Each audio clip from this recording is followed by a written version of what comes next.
All right, the time is now 9 a.m. The date is February the 3rd. We will call to order the meeting for mayor and council for the city of Statesboro. We will have our invocation and pledge allegiance by Council Member John Riggs. I'd like to ask Marcus Toole if he would give the invocation, please, this morning. Father, we thank you for this day, your many mercies to us. We thank you that the weather that we've experienced this last couple of weeks has not been nearly as bad as it could have been. And we thank you for all the folks who have helped to keep the roads and the streets, the power lines, and all the stuff functioning and passable and usable. We thank you for them. Father, we pray that you'll be with this meeting, that everything that will happen will be pleasing to you. The decisions that are made here will be good decisions, ones that benefit all the people of Statesboro, Georgia, and surrounding areas. And we thank you for it in Jesus' name. Amen. I pledge allegiance to the flag of the United States of America and to the republic for which it stands, one nation, under God, indivisible, with liberty and justice for all. We'll go down to agenda item 3, which is recognitions and public presentations. Presentation of a proclamation recognizing February the 20th, 2026 as Arbor Day in the city of Statesboro, and recognition of the city's participation in the Tree City USA program. I want to read the proclamation that we have here. It reads as follows: a proclamation by the mayor and city council of Statesboro, Georgia, Arbor Day. Whereas in 1872, J. Sterling Morton proposed to the Nebraska Board of Agriculture that a special day be set aside for the planting of trees. And whereas the holiday, called Arbor Day, was first observed with the planting of more than 1 million trees in Nebraska. And whereas Arbor Day is now observed throughout the nation and the world, and whereas trees can reduce the erosion of our topsoil by wind and water, lower our heating and cooling costs, moderate the temperature, clean the air, produce oxygen, and provide habitat for wildlife. And whereas trees are a renewable resource, giving us paper, wood for our homes, fuel for our fires, and countless other wood products. And whereas trees in our city increase property values, enhance the economic vitality of business areas, and beautify our community. And whereas trees, and wherever they are planted, are a source of joy and spiritual renewal. Now, therefore, I, Jonathan McCollum, Mayor of the City of Statesboro, do hereby proclaim February the 20th, 2026 as Arbor Day in the City of Statesboro, and I encourage all citizens to celebrate Arbor Day and to support efforts to protect our trees and woodlands. And further, I urge all citizens to plant and care for trees to gladden the heart and promote the well-being of this and future generations. Dated this 3rd day of February in the year 2026. We want to have members of the tree board to come forward for a presentation. Sean, if you will, come forward and share information with us. Thank you. Good morning, Mayor and City Council. I'm Sean Diddy. I'm the chair of the Statesboro Tree Board, City of Statesboro Tree Board. And so this year, our Arbor Day event is actually a really kind of a community event. It's not just about trees, it's about people too. I say people need trees and people need people. So it's an Arbor Day. We have a flyer. I'm going to give it to you, sir. And it's on our Arbor Day event is going to be on Saturday, February 21st. It's going to be from 10 to 12. There's going to be community organizations out there. There's going to be Georgia Native Plant Society with different types of native plants. And then we're also at 10:30, it's a celebration of not only trees, but also the life of Henry Clay. He was on the tree board. He basically was on the first tree board, and he was on the tree board for about 40 years. He loved trees. He always had a smile on his face. I had the privilege of working with him a couple years on the board. And it's going to be great. His family's coming. We're going to be planting a memorial tree to him. And like I said, anybody in the community, we're putting it out so that whoever wants to come to be a part of that, as well as just be at the celebration, and all the community, like the tables, the organizations like KSBB, Habitat for Humanity, they're going to be having like hands-on activities or things like just like to make trees fun, to make it interesting. To like, hey, did you know this about this tree? So it's just going to be a community event, and also there's going to be a giveaway of trees, a tree raffle. So when people come, if they bring food or pet food for the Humane Society and Pet Food and for the Statesboro Food Bank, we're collecting food items, and each item is a raffle ticket. So the more items you bring, the more raffle tickets you get to put into the raffle to win trees. So anyway, it's just going to be a lot of stuff going on, but it is going to be fun. And so we appreciate anyone that would come, and we appreciate you letting me speak. And at this time, I guess I'm going to ask Parker Dukes. He's a forester with the Georgia Forestry Commission. He is going to present to the mayor and city council the Tree City USA flag, and we have been Tree City USA for 33 consecutive years, which is an accomplishment, because there are many things you have to do to keep that honor. So I'm going to ask Parker Dukes to come up. Parker, will you come up? And I guess Richard. Sean, Yes. where's the event? Oh my gosh, I had the thing right in front of me. I apologize. I had a lot going on. Okay, so thank you. It's in Marvin Park, which is off of Marvin Avenue. Thank you. And that would be important. And so anyway, if you're driving down Fair Road and Arby's is on your left, Marvin Avenue is a couple of streets down on your left. And it's just like a square. Right now we're trying to make it into like a park. Like it's a park, but we're trying to like get people to know about it. Like, oh, this is Marvin Park. Oh, there's a Marvin Park. Online, I think it says it's Fair Road Park, but we go with Marvin. Okay, so anyway, thank you. Appreciate that. Okay, all right. And then I guess, Richard, if you could come help hold the flag. And then maybe just want to. Picture for the city council. Okay. I was going to hire him out there.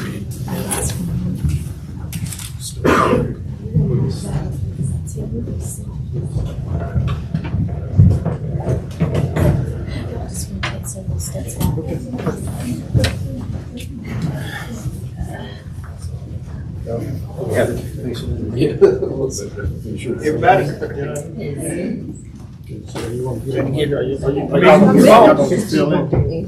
Okay, there you go. Is that okay, Dave? Are we balanced? If that works. Yeah, that'll work. Scooch. Good morning, Richard. Good morning, Sherry. Good to see you again. Yeah. Councilman Bart, can we have you on this end and the mayor here? On this side? Yes. You're doing a great job. Thank you. Can everyone take 2 steps this way? There we go. Okay. So pull it. Excellent. Yeah, there you go. That'll work. There we go. Okay. 1, 2, 3. One more with a flash. 1, 2, 3. Okay, and then we want to add the tree board. Yeah, tree board. Don't move, y'all. Come on, tree board. Y'all want to be in the picture? Yes. Yes, please.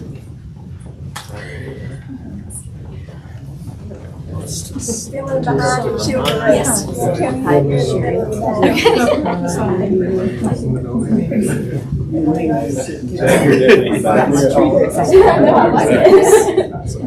Lay down on the back corner. Tell us who goes first. Sure. Get on the corner.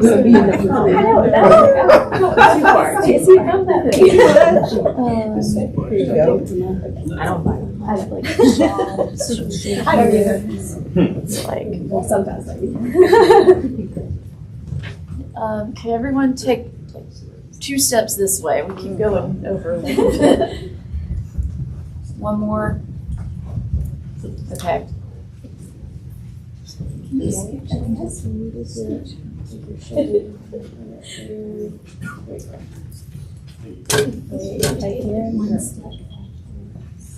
I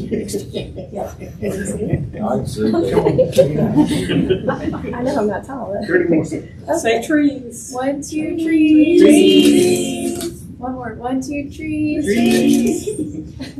That's great. Thank you. Appreciate it. Thank you. You can't sit next to each other. You're on fire. I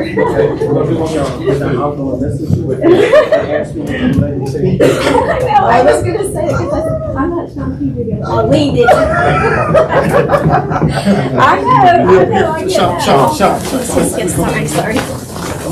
Okay, I'm sorry. Here you go. I want you to hold that. You got it? Okay. Yeah, I'm gonna hold the side right. You tilt it down so this way. See it? 1, 2, 3. Oh, you want to come on? Hold on, Mayor. Oh, get out of here. You want to be in the picture? Okay. Ready? 1, 2, 3.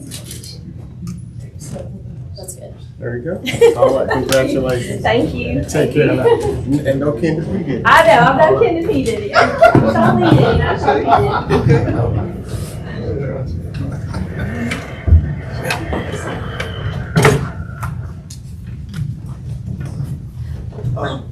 Mr. Mayor, not an announcement, it's kind of a proclamation.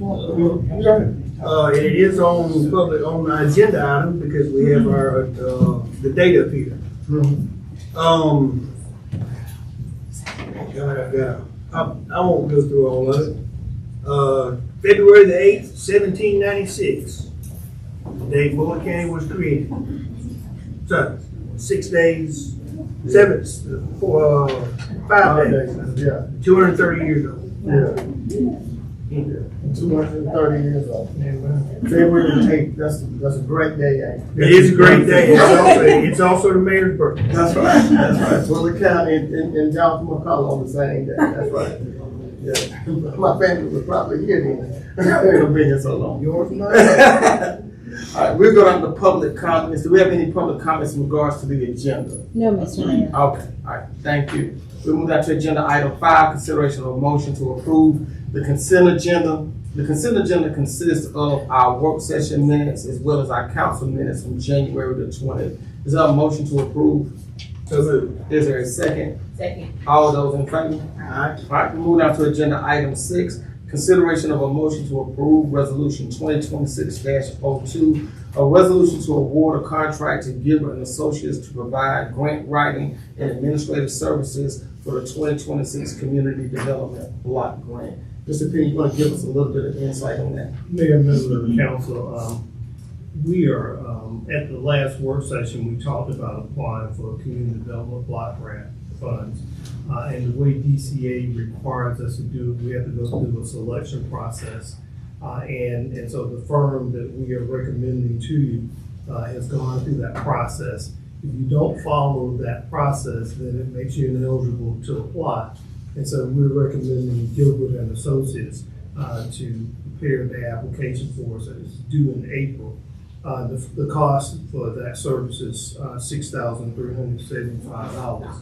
At the work session, we did talk about the fact that we have been trying to, we've been applying for CDBG funds for housing rehabilitation. However, we have not been successful with the Community Development Block Grant funds. We did get CHIP funds. And DCA right now leans more toward funding infrastructure. And the city of Statesboro does have need for improvements of some of our infrastructure. Even in older parts of our town, of our city, we have some water lines that are not sufficient for adequate fire flow. And so what we're proposing is to do this application to fit in where DCA will fund, because it's been probably almost 5 years, Mayor, since we've gotten the infrastructure grant approved. And so we recommend approval of Gilbert and Associates to write the grant. But I'm sorry to give you so many details, but don't want you to be shocked when we come up and get this award, and it's for infrastructure, not for housing. Okay. Good deal. Any discussion by council? Seeing that there's none, is there a motion to approve? So moved. Is there a second? Second. All those in favor? Aye. All right, we move on to agenda item 7, consideration of a motion to approve resolution 2026-03, a resolution to award a contract to Parker Engineering LLC to provide engineering services for the 2026 Community Block Grant Development Block Grant. The project will be funded by CDBG funds and 2025 SPOS funds for the local match. Mr. King. Again, this goes along with the grant application, and Parker Engineering will provide that service. And I just want to say, this contract has no fee associated with it. And so unless we get the grant, there's no fee that we would pay Wesley Parker. And so, but he's very interested, he's used to doing these applications. And so we need to get the money so Wesley can get paid. But, we do recommend this contract to you, man. All right, thank you, Mr. Penny. Any discussion by council? All right, seeing that there's none, is there a motion to approve? Is there a second? Second. All those in favor? Aye. All right, we move on to agenda item 8, consideration of a motion to approve resolution 2026-04, a resolution accepting the street right-of-ways for Lakeview Pines Way and a portion of Short Leaf Way within the Lakeview Pines subdivision. Phase 1 is public streets to be owned and maintained by the city of Statesboro. Mr. Penny. Yeah, I'm not sure I can add much to it. When people build streets, they turn them over to the city for us to maintain, and in exchange, you have to accept it. And so that's what we're doing this morning. We recommend approval. All right, thank you, Mr. Penny. Any discussion by council? We can just make note of, these are up to the newer standards. Yeah. We had problems with the older ones that weren't built to standard, but these are all built up to our standards. Yes, ma'am. Thank you. Thank you. Yeah. Is there a motion to approve? So moved. Is there a second? Second. All those in favor? Aye. All right, we move down to agenda item 9, consideration of a motion to approve resolution 2026-05, a resolution accepting the street right-of-ways of Coral Court, Longhorn Court, Cowbell Circle, Timber Road, Pasture Lane, and Haystack Hollow within the Stockyard West subdivision phases 1 and 2 as public streets to be owned and maintained by the city of Statesboro. Mr. Penny. As you can see, they were very creative in the names of these streets. This is over off of Stockyard Road, and again, the streets are built by the developer, and then they turn them over to the city. They do have to meet our standards, and so we do recommend approval. Also say that this development has been very important to us providing sewer service in the Quill Run subdivision. And if you ride through Quill Run, they got newly paved streets, and I'm just putting a plug in there. Yeah. Because the mayor likes to follow asphalt trucks. I haven't been over that. So these are just, now will become public roads, and they'll be building new homes, and actually they have about 10 new homes going in over there right now. So we recommend approval. Any discussion by council? Statesboro always need more cowbell. That's right. That's right. We do. We do. All right, is there a motion to approve? So moved. Is there a second? Second. All those in favor? Aye.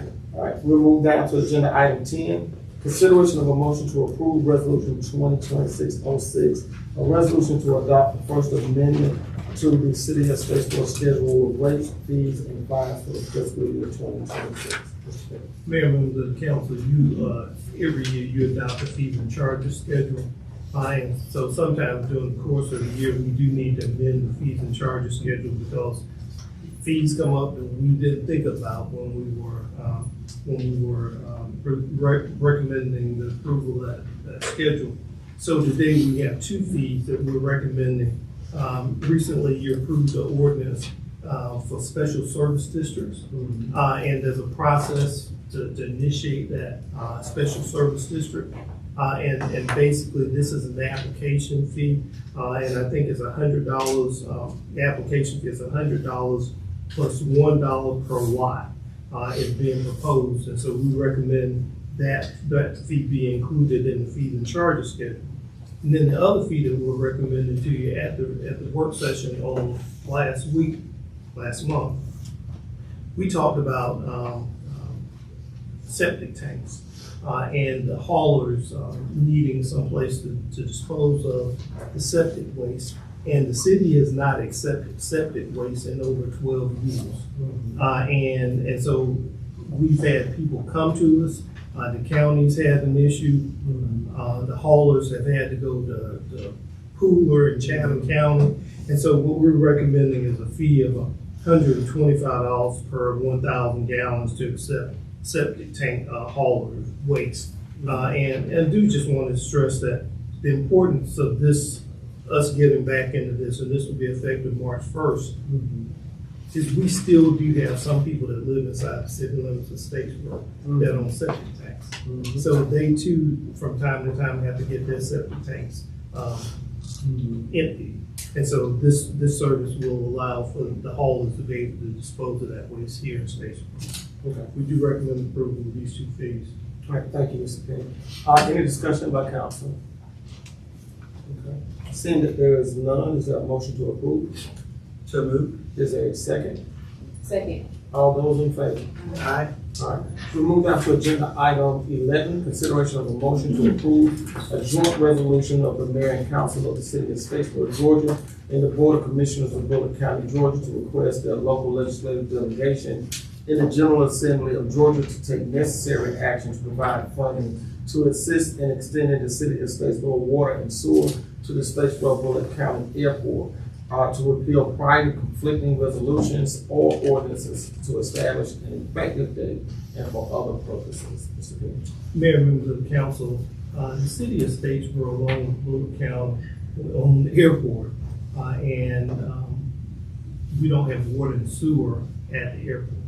And so, one, we need to, I think last meeting we did easement in order to be able to get infrastructure to new hangars.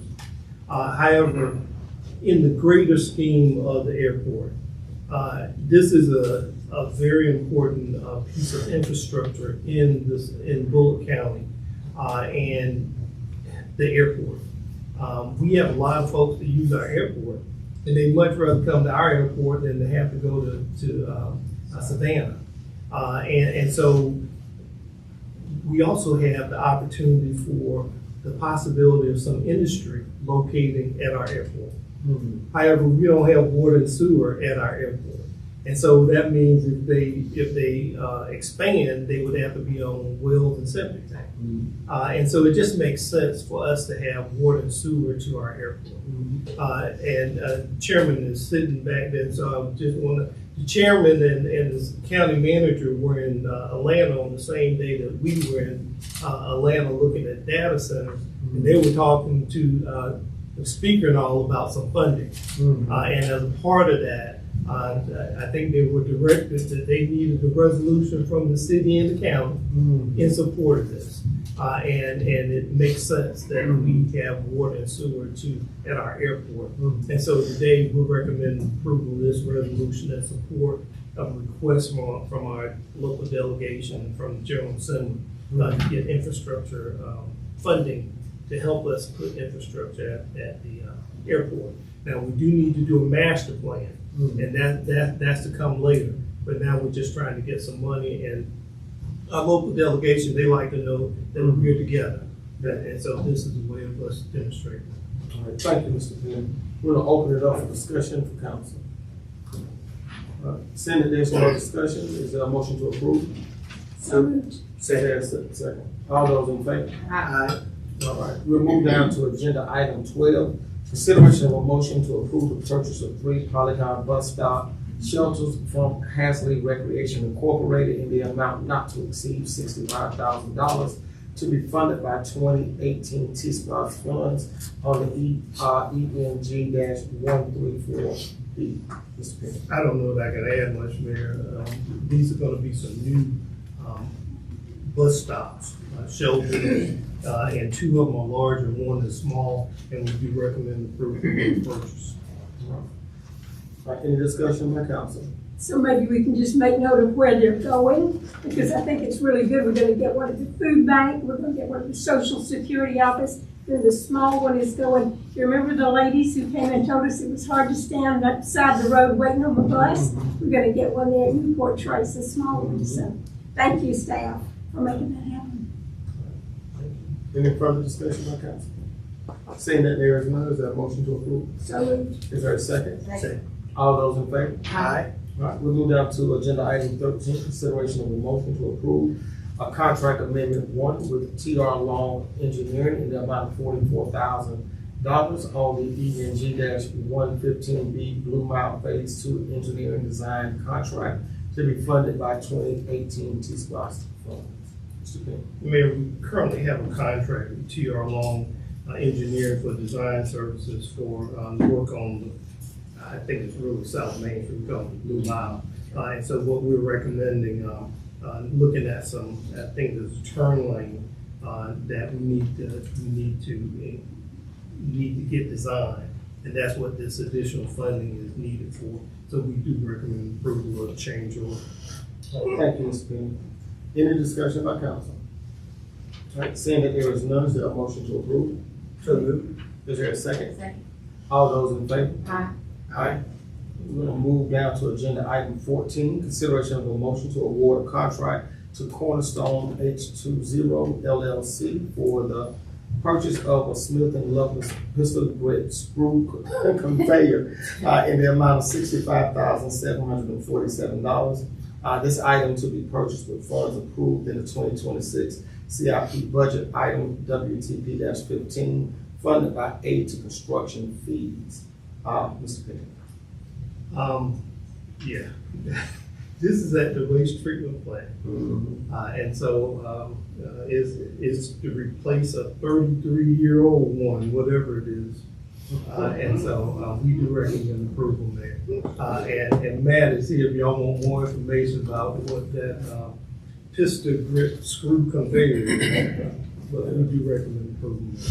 All right, thank you. Matt, you want to tell us a little bit?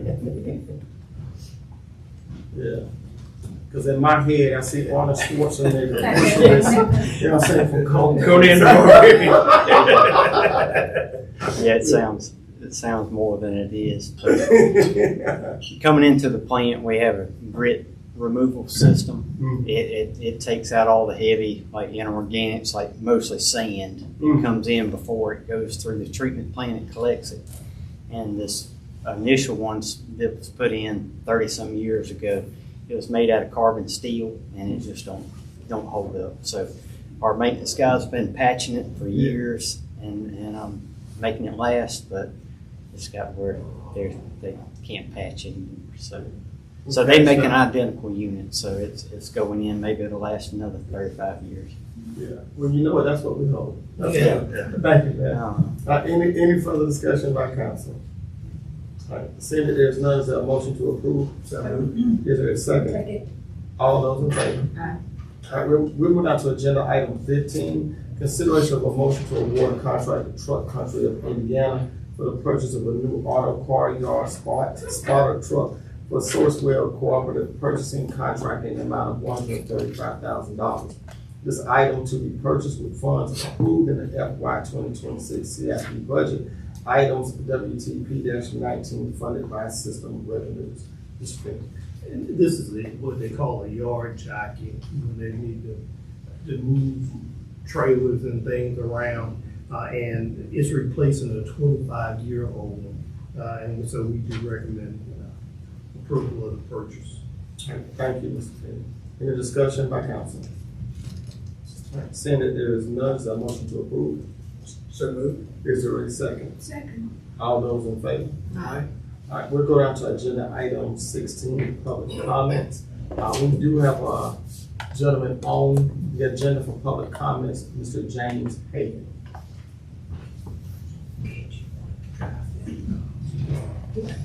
Good morning. Good Thank morning. you for allowing me to speak today. And my name is James Hagan, and I come up here to air some concerns I have about the Flock Safety automated license plate readers that are being installed at various points in the city of Statesboro.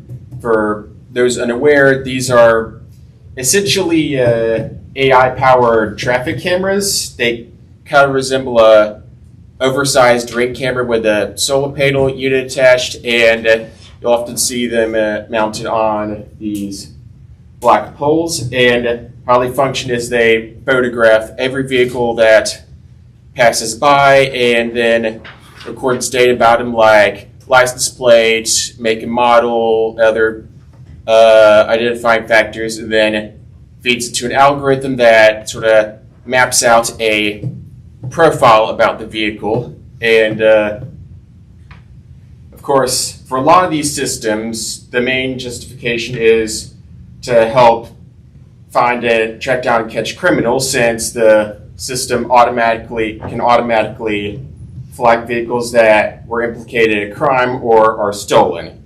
Now, just to make things perfectly clear, I am not at all against law enforcement or public safety. In fact, I consider myself very pro-law enforcement. I think it's very important to maintain a healthy community. I just have concerns about this tool that's being used by law enforcement. There's 4 main concerns I have. First, of course, is that there's a concern about being in violation of privacy, since they record every vehicle that passes by, regardless of whether the driver was part of a crime or has committed a crime. And of course, many are completely unaware that they're being monitored in this way. There is a concern for abuse by law enforcement, since you don't need to get a warrant to access the data recorded by these cameras. Not saying that that's ever happened in Statesboro. I haven't heard about any incidents like that, but I just like to ensure that it never has a chance to happen, since that sort of thing, you don't really hear that that's occurred until the damage is already done. In fact, there was an incident in Wichita, Kansas, I believe, where a police lieutenant used the Flock system to stalk his estranged wife. So that's a concern. Third, the system, of course, isn't perfect, and there have been several incidents throughout the U.S. in places where the cameras have been installed where innocent civilians were held at gunpoint because the system incorrectly flagged their vehicles as stolen. Again, not saying that's ever happened here. Haven't heard of anything like that happening here. I just want to make sure it never has a chance to happen. And my fourth point is Flock Safety, from what I've seen, doesn't exactly have the best cybersecurity. For example, in November, several Flock logins were found for sale on a Russian hacking forum. This was made possible because Flock Safety at the time wasn't using multi-factor authentication for their logins.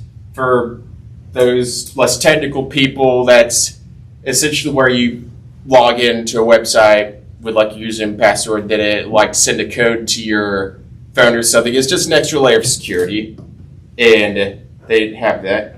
And in addition, recently, several Flock cameras throughout the U.S. were found to be completely exposed and open to the internet, meaning that essentially anyone with an internet connection could not only watch these cameras, but could download up to 30 days worth of archived footage, which it's not great. So in conclusion, I'm requesting that the City of Statesboro reconsider renewing their Flock Safety contract and at the very least conduct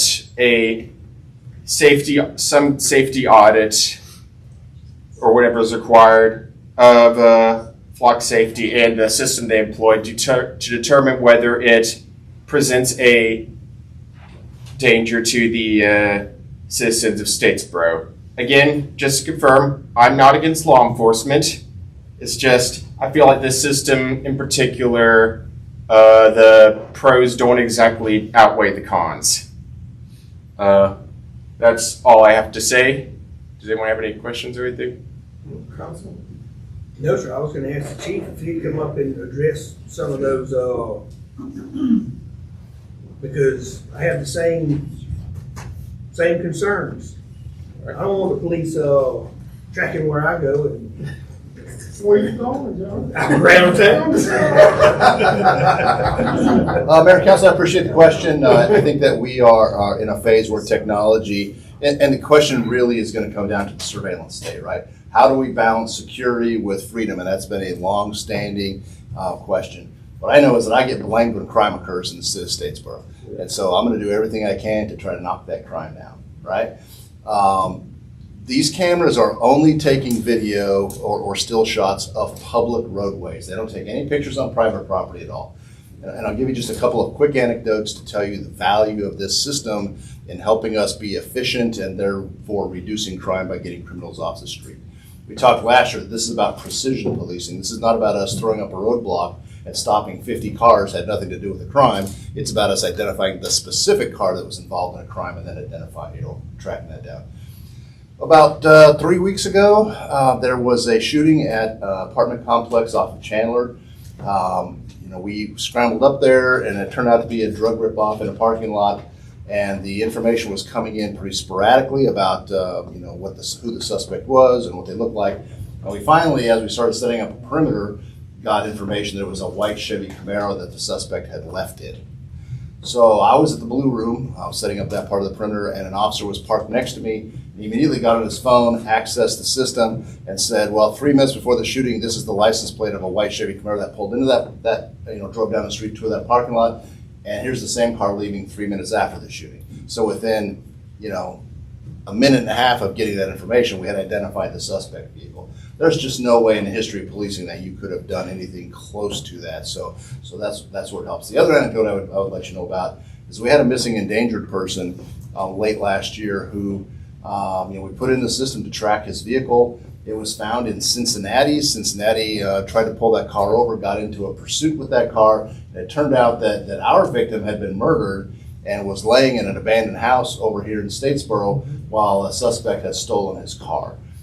He was the victim of a hammer murder, not to be too graphic about it, but we wouldn't have found him for months probably had we not had the system. So that man is, actually I just heard yesterday, he's been released from jail in Ohio and is being transported back here to stand those murder charges.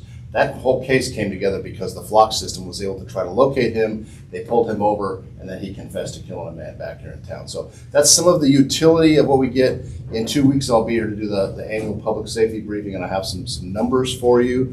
I think last year we recovered 30 stolen vehicles just using the Flock system. There's no other way to do that right now. So I'm very cognizant of his concerns. I think a lot of people have those concerns. From a crime fighting standpoint, it's just an incredibly efficient tool. How we try to control abuses is through policy, right? We tell the officers what they can use it for, what they can't use it for, and if someone was found to have misused the system, then they would face discipline up to it, including termination. It is what. Suppose I haven't paid my registration on my tag. Y'all don't flag that, do you? So those systems will run anything you ask them to run related to registration or insurance. If it's a state database and the state puts that information in, then it will flag it. The officers in their patrol cars can set filters on what they want to see. So if I turn the system on, like, it makes me crazy because every car that goes by a Flock site that has expired registration or no insurance is pinging away in the car, right? But you can set those filters. If you only want to see stolen cars, if you only want to see, violent crime tagged cars. So the individual officers have some discretion about how they want to search those filters, but the system will allow for insurance and registration violations. Thank you very much. Tell me more about the local policy guidance to the officers about what to set it for and what to stop people from. Yeah, so we allow them to do their job, which is to stop any violation of state law or city ordinance, right? But they get to decide how actively they want to use the system day to day. We are using them primarily for crimes just because we're overwhelmed with the volume of traffic to try to keep up with those kind of things, right?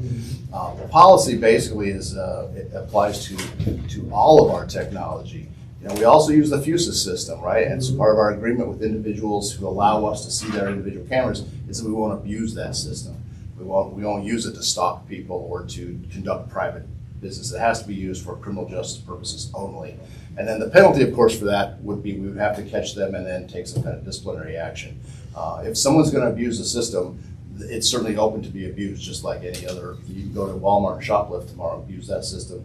We ask people not to. That's why we enact laws for that. So our policy is essentially the law saying you can or cannot act in this way. Thank you. Sir, does that help you? Yeah, I think those are some very good points that you made.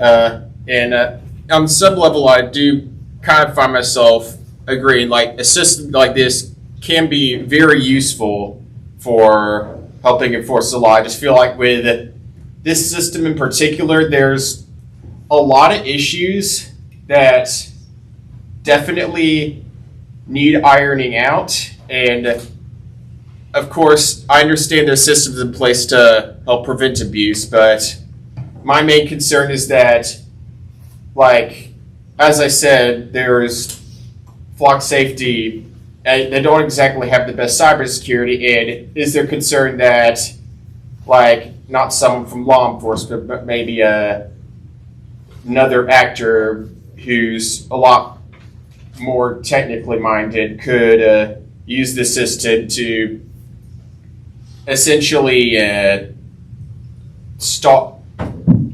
use it as a stalking tool.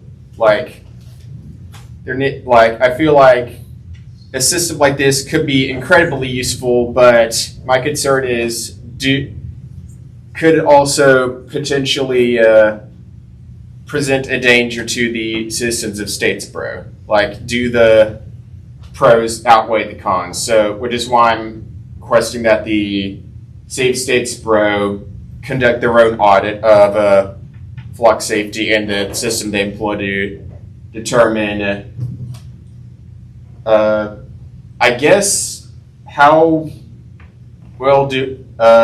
secure is it? Is my concern. Okay. Well, we can tell you, and you can go ahead and have a seat. Yeah, thank you. Thank you for letting me speak today. Yeah, we can tell you, we have an IT team that's really focused on cybersecurity, and I know cybersecurity is a big question for a lot of folks throughout the community.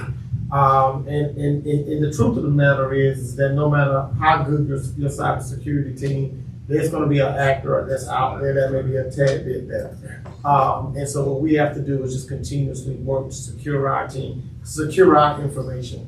But in this age of cyber attacks and things of that nature, the misuse of technology for malfeasance, that's something that we're dealing with in this new world of technology. So thank you for definitely coming up and participating and discussing your concerns. And Chief, thank you for answering the questions.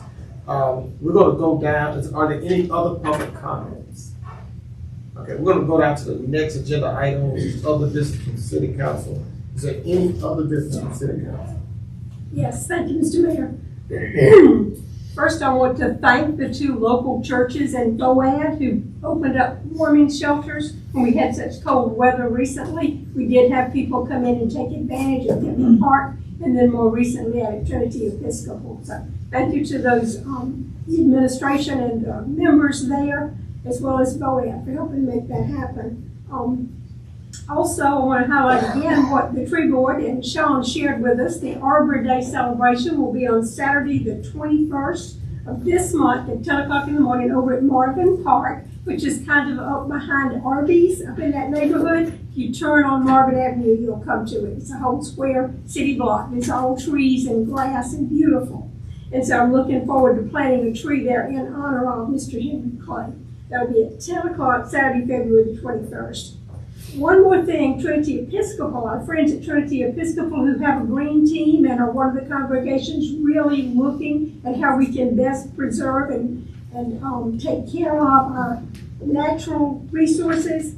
They're going to have art festival, but theirs is a sustainable art festival where you can make things out of local products. So I'm looking forward to that. It's a first ever effort. It will be on the 28th of this month, Saturday at 10 o'clock in the morning at Trinity Episcopal on the corner of Country Club and the Veterans Memorial Parkway.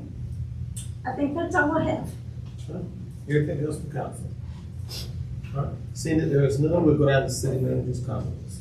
Mayor, members of the council, I just want to the young man and who has concerns about the flock. We do encourage him, he's welcome to go and meet the chief at any time, make an appointment to sit down and talk with Chief Mike Marty, and he's more than willing to do that, to try to satisfy some of the concerns. So we do recommend that you do that. Mayor, members of the council, a couple of things just want to call to your attention. The mayor's State of the City address will be on February the 24th at 7 o'clock p.m. in the Emma Kelly Theater at the Averitt Center. So we invite the public to that event.